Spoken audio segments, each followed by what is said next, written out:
మూడవ శ్లోకము. శ్రీ భగవానువాచ అక్షరం బ్రహ్మ పరమం స్వభావోధ్యాత్మముచ్యతే భూతభావోద్భవకరో విసర్గః కర్మ సంజ్ఞితః. శ్రీ భగవానువాచ దేవాదిదేవుడు ఇట్లు పలికెను.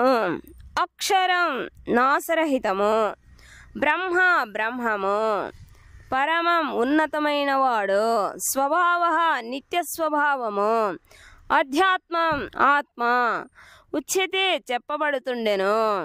భూతభావ ఉద్భవకర జీవుల భౌతిక దేహములను సృష్టించుట, విసర్గ సృష్టి, కర్మ కోరికతో కూడిన కర్మము అనగా కామ్యకర్మములు, సంజ్ఞిత చెప్పబడుతుండెను.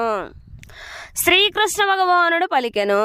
నాశరహితము గుణాతీతుడైన జీవుడే బ్రహ్మము మరియు అతని నిత్య స్వభావమే ఆధ్యాత్మికమని చెప్పబడును. ప్రాణుల భౌతిక దేహోద్భవమునకు సంబంధించిన కార్యమే కర్మము లేక కామ్యకర్మముగా చెప్పబడును. భాష్యము. బ్రహ్మము నాశరహితము, శాశ్వతము, దాని సహజ స్థితిలో ఎన్నడూ ఎట్టి మార్పు ఉండదు. అట్టి బ్రహ్మముకు అతీతముగా ఉన్నదే పరబ్రహ్మము. బ్రహ్మము జీవుని సూచించగా పరబ్రహ్మము దేవాదిదేవుడైన శ్రీకృష్ణుని సూచించును. అట్టి జీవుడు భౌతిక జగత్తులో స్వీకరించడి స్థితి అతని నిజస్థితికి భిన్నమైనది. భౌతిక చైతన్యములో అతడు భౌతిక ప్రకృతిపై ఆధిపత్యము వహించుటకు ప్రభువుగా మారుటకు యత్నించినను ఆధ్యాత్మిక చైతన్యములో అనగా కృష్ణ చైతన్యములో దేవాదిదేవుని సేవించుటయే అతని స్థితి. అట్టి భౌతిక చైతన్యములో ఉన్నంతకాలము అతడు భౌతిక జగత్తులో వివిధ దేహములను పొందవలసి వచ్చును. అదే భౌతిక చైతన్యపు ప్రభావము చేత కలుగు వైవిధ్యముతో కూడిన సృష్టి లేదా కర్మ అనబడును. వైదిక సారస్వతములో జీవుడు జీవాత్మగా మరియు బ్రహ్మముగా చెప్పబడును. కానీ అతడు పరబ్రహ్మముగా ఎన్నడూనూ చెప్పబడలేదు. అట్టి జీవుడు కొన్నిసార్లు అంధకారమయమైన భౌతిక చైతన్యముతో తాదాత్మ్యము చెంది తాను జడ పదార్థమునని భావించును. మరి కొన్నిసార్లు అతడు ఉన్నతమైన ఆధ్యాత్మిక శక్తితో తాదాత్మ్యము చెంది తనను పరాప్రకృతినని గుర్తించుకొనును. ఈ విధముగా అతడు వివిధ స్థితులను పొందుతుండెను.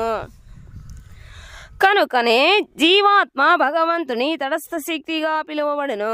జీవాత్మ భౌతిక లేక ఆధ్యాత్మిక ప్రకృతులతో తనకు గల తాదాత్మ్యమును అనుసరించి అతడు భౌతిక దేహమును లేక ఆధ్యాత్మిక దేహమును పొందుతుండును. భౌతిక ప్రకృతిలో అతడు 84 లక్షల జీవజాతులలోని ఏదేని ఒక దేహమును పొందినను ఆధ్యాత్మిక ప్రకృతిలో అతడు కేవలము ఒక ఆధ్యాత్మిక దేహమునే కలిగి ఉండును. భౌతిక ప్రకృతిలో అతడు కొన్నిసార్లు తన కర్మానుసారము మానవునిగా, దేవతగా, జంతువుగా, పక్షిగా వ్యక్తమవుతుండును. కానీ భౌతికములైన స్వర్గలోకములను పొంది అక్కడ సౌకర్యములను అనుభవించుటకు అతడు కొన్నిసార్లు యజ్ఞములను చేస్తుండును. కానీ అతడు తన పుణ్యఫలము నశించినంతనే తిరిగి భూమిపై మానవ రూపములో జన్మించును. అదే కర్మ అనబడును. వైదిక యజ్ఞ విధానము చాందోగ్యోపనిషత్తు అధ్యాయము 5లో పంచాగ్ని విద్య వివరించబడెను. దాని ప్రకారము యజ్ఞవేదికపై పంచాగ్నులలో 5 రకములైన ఆహుతులు చేయబడును.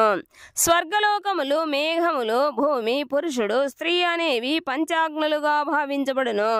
శ్రద్ధ చంద్రునిపై భోక్త, వర్షము, ధాన్యము, వీర్యములనేవి పంచాహుతులుగా భావించబడును. యజ్ఞాచరణ విధానములలో జీవుడు ప్రత్యేక స్వర్గలోకములను పొందుటకు ప్రత్యేక యజ్ఞములను చేసి ఫలితముగా వాటిని పొందుతుండును. కానీ యజ్ఞఫలము నశించినంతనే జీవులు వర్షపు చినుకులలో ప్రవేశించి భూమిని చేరి తరువాత ధాన్య రూపమును పొందును. ఈ ధాన్యములు మానవులచే భుజించబడి పిమ్మట వీర్య రూపములోకి మార్పు చెంది స్త్రీ గర్భమున చేరి తిరిగి మానవ దేహమును పొందును. మానవ జన్మలో జీవాత్మ తిరిగి యజ్ఞములను ఆచరిస్తూ అదే చక్రమును కొనసాగిస్తుండును. ఈ రకముగా జీవాత్మ భౌతిక మార్గములో శాశ్వతముగా రాకపోకలు చేస్తుండును. కానీ కృష్ణ చైతన్యవంతుడైన వ్యక్తి అట్టి యజ్ఞములకు పూనుకొనడు. అతడు ప్రత్యక్షముగా కృష్ణ చైతన్యములో నెలకొని ఆ రకముగా భగవద్ధామమును చేరుటకు యత్నించును.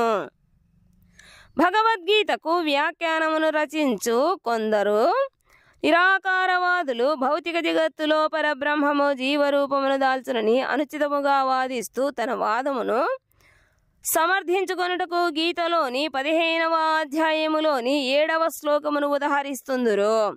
కానీ ఆ శ్లోకములో భగవానుడు జీవి నా నిత్య అంశ అని కూడా చెబుతుండెను. అట్టి భగవాను అంశ అయిన ప్రాణి భౌతిక జగత్తునకు పతనము చెందవచ్చును. కానీ భగవానుడు ఎన్నడను అట్లు పతనము చెందడు, అచ్యుతుడు. కనుకనే పరబ్రహ్మము జీవుని రూపమును పొందుననే భావము ఆమోదము కాదు. బ్రహ్మము జీవుడు పరబ్రహ్మము కంటెను దేవాది దేవునికి భిన్నుడని వైదిక సాహిత్యములో తెలుపబడిన విషయమును గుర్తించుకొనుట ఎంతో అవసరము. 4వ శ్లోకము. అధిభూతం క్షరో భావ పురుషచ్చాధిదైవతం అధియజ్ఞోహమేవాత్ర దేహే దేహభృతం వర. అధిభూతం భౌతిక జగత్తు, క్షర నిత్యము మార్పు చెందునది, భావ స్వభావము, పురుష సూర్యుడు చంద్రుడు మున్నగు దేవతలందరితో కూడిన విశ్వరూపము, చ మరియు అధిదైవతం అధిదైవము, అధియజ్ఞ పరమాత్మ, అహం నేనే శ్రీకృష్ణుడు, ఏవా నిశ్చయముగా, అత్ర ఈ దేహే దేహములో, దేహభృతం దేహదారులలో వరశ్రేష్ఠుడా, ఓ దేహదారులలో శ్రేష్ఠుడా. నిత్య పరిణామశీలమైన భౌతిక ప్రకృతి అధిభూతమని చెప్పబడును. సూర్యచంద్రుల వంటి సకల దేవతలను కూడి ఉండడి విశ్వరూపమే అధిదైవతమని చెప్పబడును. దేహదారుల హృదయములో పరమాత్మ రూపమున నిలిచి ఉండడి దేవాది దేవుడనైన నేనే అధియజ్ఞనిగా యజ్ఞప్రభువు చెప్పబడుదును. భాష్యము. భౌతిక ప్రకృతి నిత్యము మార్పు చెందుతుండును. సాధారణముగా భౌతిక శరీరములు 6 దశలను పొందును. అవి పుట్టును, పెరుగును, కొంతకాలము నిలిచి ఉండును, ప్రత్యుత్పత్తులను కావించును, క్షీణించును, చివరికి నశించును. అట్టి ఈ భౌతిక ప్రకృతియే అధిభూతము అనబడును. అది ఒక నిర్దిష్టమైన సమయములో సృష్టించబడి మరొక నిర్దిష్ట సమయములో నశించును. సమస్త దేవతలు మరియు వారి లోకములతో కూడిన భగవంతుని విశ్వరూపమే అధిదైవతము అనబడును. దేహములో జీవాత్మతో పాటుగా భగవానుడైన శ్రీకృష్ణుని పూర్ణ ప్రాతినిధ్యమైన పరమాత్మ కూడా నిలిచి ఉండును. అధియజ్ఞుడు అనబడుతూ ఆ పరమాత్మయే హృదయములో నెలకొని ఉండును. ఈ శ్లోకములోని ఏవా అనుపదము విశేష ప్రాధాన్యతను కలిగి ఉండును.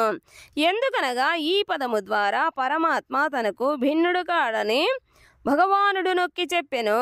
దేవాది దేవుడైన పరమాత్మ జీవాత్మ చెంత నిలిచి జీవాత్మ చేయు కర్మలన్నింటికి సాక్షిభూతుడై ఆత్మ యొక్క వివిధ చైతన్య భేదములకు కారణమగుతుండెను. పరమాత్మ జీవాత్మకు స్వతంత్రముగా వర్తించుటకు అవకాశమిస్తూ అతని కర్మలన్నింటికి సాక్షి అయి ఉండును. భగవానుని ఇట్టి వివిధ రూపములు మరియు సర్వకార్యములనేవి దివ్య సేవలో నెలకొనిన కృష్ణ చైతన్యవంతునికి సహజముగానే ప్రకటము కాగలవు. పరమాత్మ స్వరూపములో వ్యక్తమై పరమపురుషుని సమీపించలేని నూతన అభ్యాసకుడు అధిదైవతము అనబడు భగవంతుని బ్రహ్మాండమైన విశ్వరూపమును ధ్యానించును. కనుకనే అధోలోకములు పాదములుగాను, సూర్యచంద్రులు నేత్రములుగాను, శిరస్సు ఊర్ధ్వలోకములుగాను పరిగణించబడు విరాట్ పురుషుని లేక విశ్వరూపముని ధ్యానించవలనని ఆరంభకునికి ఆదేశించబడును. 5వ శ్లోకము.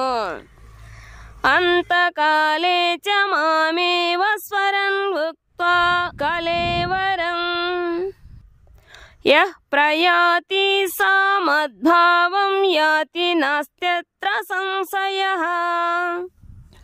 అంతకాలే అంత్యకాలములో చ కూడా మాం నన్నే ఏవో నిశ్చయముగా స్మరించుచు విముక్త్వా విడిచి కలేవరం దేహమును ఎవడు ప్రయాతి పొందును సహోతడు మద్భావం నా దివ్య స్వభావమును నన్ను యాతి పొందును నా ఆస్తి లేదు అత్ర ఈ విషయములో సంశయ సందేహము. అంత్యకాలమున నన్నే స్మరించుచు తన దేహమును విడుచువాడు తక్షణమే నా దివ్య భావమును పొందును.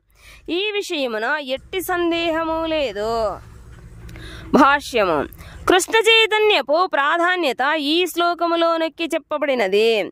కృష్ణ చైతన్యముతో దేహమును వీడిచిన వారెవరైనను వెంటనే దేవాదిదేవుని దివ్యభావమును పొందగలరు. దేవాదిదేవుడు పవిత్రులలో పరమ పవిత్రుడు కనుక కృష్ణ చైతన్యములో స్థిరముగా నెలకొని ఉండడి భక్తుడెవరైనను కూడా పవిత్రుడు కాగలడు. ఈ శ్లోకములో స్మరణ అను పదము మిక్కిలి ప్రధానమైనది. భక్తియుక్త సేవతో కృష్ణ చైతన్యమును అభ్యసించని అపవిత్రునికి శ్రీకృష్ణుని స్మరించుట సాధ్యపడదు. కనుక మానవుడు జీవితారంభము నుండే కృష్ణ చైతన్యమును అభ్యసించవలెను. మానవుడు జీవితాంతమున విజయమును సాధింపదలచినచో శ్రీకృష్ణుని స్మరణ ఎంతో అవసరము. కనుక మానవుడు హరే కృష్ణ కృష్ణ కృష్ణ హరే హరే హరే రామ రామ రామ హరే హరే అను మహామంత్రమును నిరంతరము జపించుట మరియు కీర్తించుట చేయవలెను. ప్రతి ఒక్కరును వృక్షము వలె గొప్ప సహనమును తరోరివా సహిష్ణున కలిగి ఉండవలనని శ్రీ చైతన్య మహాప్రభువు ఉపదేశించిరి. కనుక హరే కృష్ణ మహామంత్రమును జపించు వారికి ఆటంకములెన్ని ఎదురైనను వాటినన్నింటినీ అతడు సహిస్తూ హరే కృష్ణ కృష్ణ కృష్ణ హరే హరే హరే రామ రామ రామ హరే హరే అను మహామంత్ర కీర్తనను కొనసాగించినచో జీవితాంతమున అతడు కృష్ణ చైతన్యపు సంపూర్ణ ప్రయోజనమును నిశ్చయముగా పొందగలుగును.